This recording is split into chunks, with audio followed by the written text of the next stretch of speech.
One of my all-time favorite bad films is the 1987 sports drama, if you can call it that, Over the Top, starring Sylvester Stallone.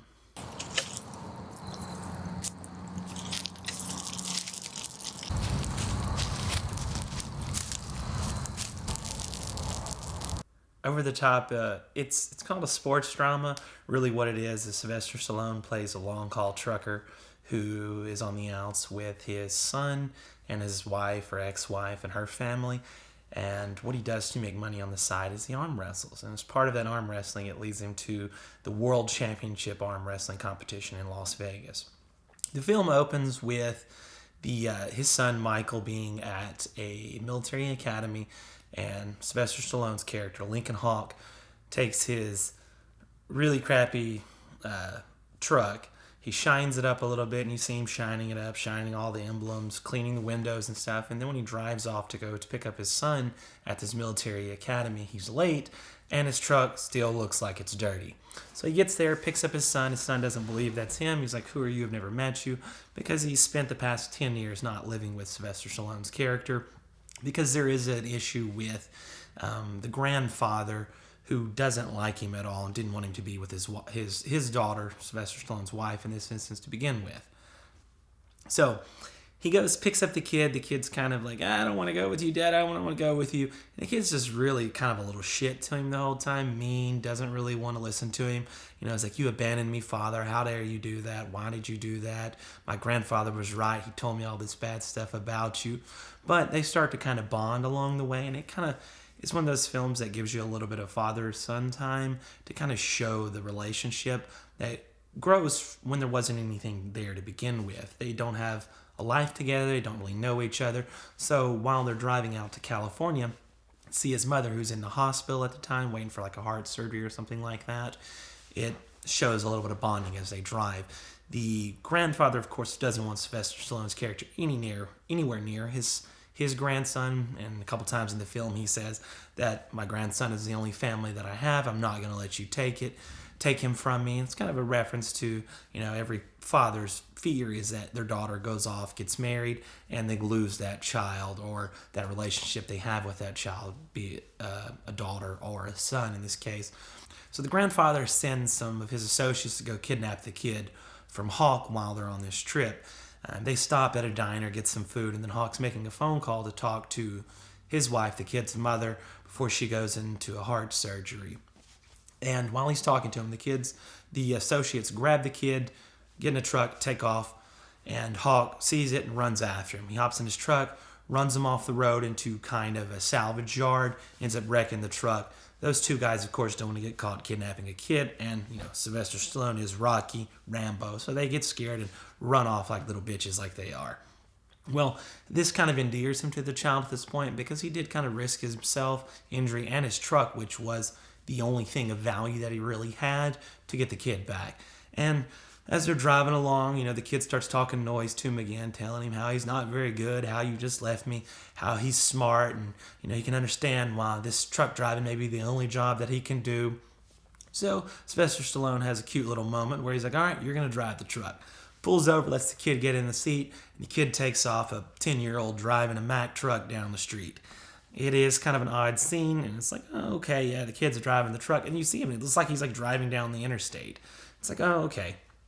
But it's decent, and it kind of flows a little bit with it, and you kind of get that bonding, that father-son time between them, and you can see a relationship starting to develop and foster with them.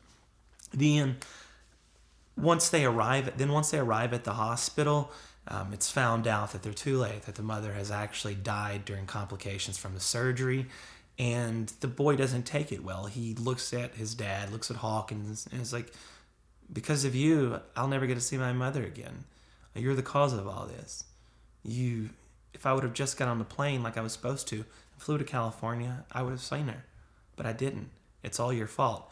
So they have kind of a little fight, and then he runs off and goes to his grandfather's house. His grandfather, of course, is a very wealthy man who lives in, I believe it's the old Beverly Hillbillies house out in California. And once he gets there, he's enjoying his life again. He's a little blue blood silver spooner, and he's enjoying it. So Hawk decides he's gonna come get his son back. So he takes his Mack truck, he rams down the gate to this house and drives right into the front door, and then runs in there and starts yelling for his son, Mike, Mike, Mike, come on, let's go, let's go. But at that point, the other security guards then tackle him and he gets arrested, sent to jail. Then his grandfather, Mr. Cutler is his name in the film, he's kind of an asshole, which we've already established at this point. He then sends his little secretary over to the prison or to the jail cell to get Hawk to sign over custody paperwork. He talks to him and he's like, you sign this over, we'll leave you alone, the kid's mine, he'll have a good life there. And then Hawk's like, I need to talk to Mikey. What does Mike want? And then they kind of have like a little moment with the, in the cell or in the prison where they're separated by some fencing. And he tries to talk to his son, and his son's like, I would be better off living with my grandfather. I'd be better off surviving here. I think it's just right. So Hawk relents and he signs over the paperwork to his son and then continues on to the arm wrestling competition, which he had been telling his son he was going to do. As part of some of the earlier bonding, they had a moment where they were in like an arcade or something, and Sylvester Stallone talks to another kid and it's like, I bet my son can beat any of you in an arm wrestling competition. And he's like, no, I can't do it, Dad, I can't do it. And he tells him, no, don't ever say you can't do something. Tell yourself you can do it and you will be able to do it. So his son ends up winning that, and then again, that helps build some of the respect or fostering that relationship between them earlier in the film. So once Hawk has signed over the rights to his kid, he's dejected and he decides he's gonna go to this contest and try to give it his best shot, see if he can win. He ends up having to sell his most prized possession, his Mack truck, for approximately $7,000, which is not much money at all, but it's enough for him to try to make a wager on himself. So he goes into the casino, signs up for the arm wrestling competition, places that $7,000 wager at 20-1 odds on himself to win the whole competition. They go through the first few rounds of the competition. He's just boom, boom, boom, just beating people left and right. And there's a couple of people. Bull Hurley, I think, is the name of the main antagonist, so to speak, in terms of the arm wrestling world. And, they're kind of like looking at each other, giving them nice growls and stuff. And then it finally gets to the point where he's made the finals. At this point, the son realizes, after digging through some of his grandfather's possessions, he finds all the letters that his father had written to him over time. Hawk tells him earlier in the film that, I used to write to you all the time. I wrote to your mother and I wrote to you. He's like, well, why didn't I ever receive any of these letters? He's like, oh, ask grandfather. He didn't tell you about that. So once he finds these letters, he sees that his dad was telling the truth, that he actually did care for him and did try to talk to him. Because there is a moment when he gets into his truck, almost the entire cab of Hawk's truck has pictures, photos, things that are in relation to his son that his ex-wife had sent him. So once the son sees this, he's like, okay, I know what to do now. So he goes, steals a car, I believe it's one of those early generation 4Runners with the top off of it, and takes off towards Vegas.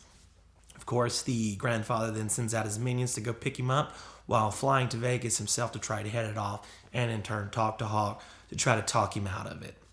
And then once the grandfather's in Vegas and sees that Hawk's in the final round, he calls him into the presidential suite to kind of talk about things. He talks to him, he says, you're a loser, Hawk, but we can change it. You can start with a clean slate. I'll give you $500,000 and a top-of-the-line truck and trailer combo, and you can go live your life. The grandson, your son, stays with me, and I will be his father, in essence. This kind of pisses off Hawk to the point he's like, no, you know what? I'm going to go down there, I'm going to win this competition, and I'm going to take my son back.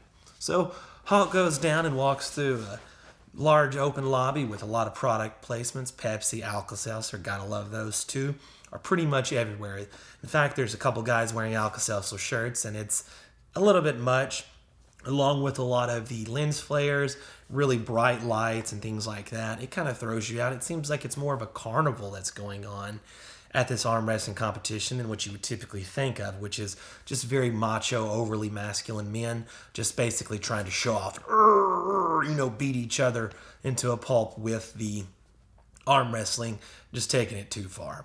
So Hawk gets there and he loses his first match, but he ends up coming back and beating the guy that beat him won because it's a double elimination match. And then he gets into the final against Bull Hurley, who I believe popped up earlier in the film and was trying to arm wrestle him at a truck stop diner. And then Hawk didn't want to do it. He's like, no, it's for the finals. You go to the finals. And so Hawk wrestles him, and then he looks over and he sees his son sitting there smiling. Dad, you can do it, Dad. Also sees a Pepsi emblem, some Alka-Seltzer, a couple other product placements thrown in. And of course, in the beginning, he was washing his truck with some good old Armor All.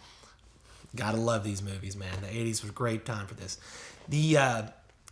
So he starts arm wrestling, and he ends up winning. As part of that, what he does is he does an over-the-top move where he moves his hands over and ends up being able to force it and just boom, wins the match, wins the $100,000 prize money, wins the truck by Volvo, another product placement there, and of course wins his bet, 20-1 odds at 7,000. It's a nice little stack of cheddar right there.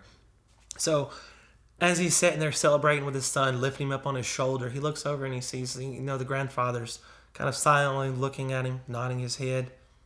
Like, you did it, I don't like you, but there is some mutual respect here.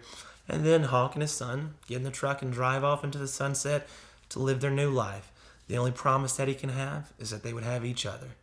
And it is a shitty movie, but it is a enjoyable film. I kind of liked it. It was one of those films that was nominated for a bunch of Razzies because it was so bad. The plot is middling. The action is kind of stale. The arm wrestling competition is like a carnival. It doesn't really give any actual weight to it, along with just the sheer fact that everything is based around an arm wrestling competition, and it's kind of like, okay, it makes sense, but we can leave it there. The biggest thing I didn't like with the film is just this constant rock album that they've got playing in the background. It's just going constantly, and it is just annoying as hell. Along with some of the obvious product placements that are beating you over the head with. But it's not a bad film. It's one of Sylvester Stallone's fairly forgettable movies, but it's an enjoyable thing to watch because it is so cheesy. Thank you.